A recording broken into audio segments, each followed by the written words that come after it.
Recently, playing Dungeons and Dragons, my group encountered a room full of giant spiders.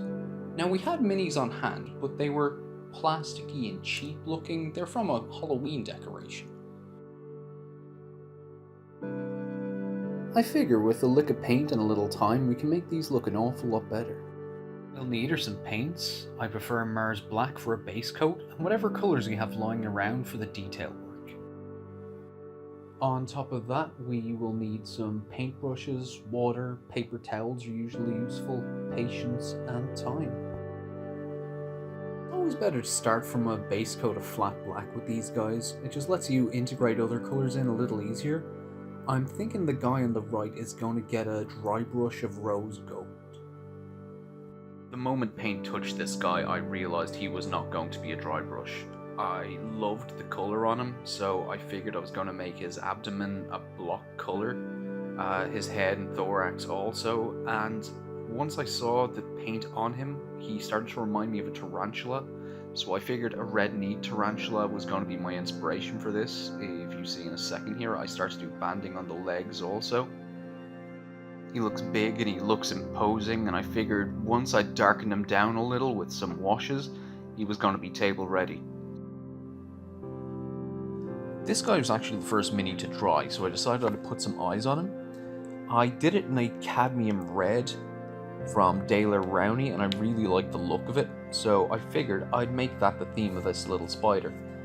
I decided to give it a Black Widow mark on its abdomen, because Black Widows are terrifying, and I really like the look of it. I think the red pops really nicely against the black, and it makes it visually distinct. It means the DM can say, move the Black Widow spider closer, or move the tarantula closer. It makes it work just a little bit easier. It makes everybody's life a little bit easier when you're playing the game. Now, I've said this before, and I'll say it again. It doesn't need to be perfect. It just needs to be good enough to fill a space on the table. It frightened me away for a long time from model painting, because I thought I needed to make perfect little works of art. You don't. You just need to make something that will fill a space, look good, and won't take you out of the game. It needs to represent a piece. That's all. I gave this guy a coat of Ushabti bone from Citadel to give it a kind of albino look. Maybe something that's lived in deep caves or in the Underdark. It just looks a little creepy and pale to me. I'm gonna bring out its details with washes, but other than that, I'm pretty happy with how he looks, just plain white. I decided to keep going with the tarantula theme.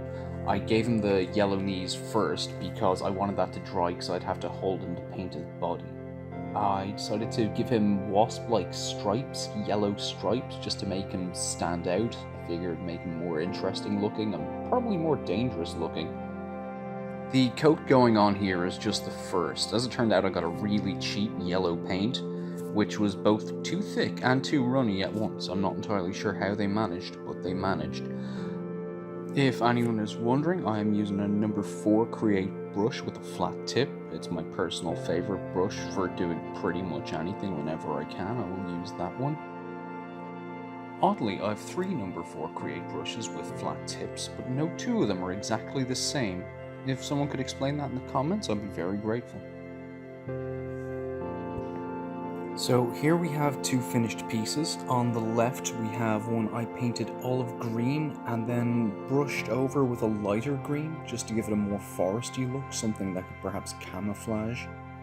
And on the right we have the bone white one I did earlier, and I've given it a couple of dry brushes as well as a couple of washes.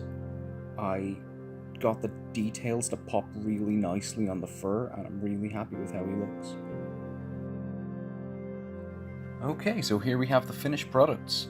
Left to right we've got the yellow and black striped spider, after that the forest green, the Black Widow, the rose gold, and last is the Ushabti bone one. I think they turned out really well. The whole lot of these took me 2 days, and the lion's share of that time was just waiting for paint to dry, waiting for washes to dry, and generally deciding what I wanted to look. I spent more time looking at spiders I wanted to make these look like than I did actually making these spiders. So thanks for watching. Leave a comment if you have any questions or suggestions on what you'd like to see me make next. Follow me on Twitter at figmakes and on Instagram at figmasprime. Like, comment, share and subscribe to see what Fig makes next.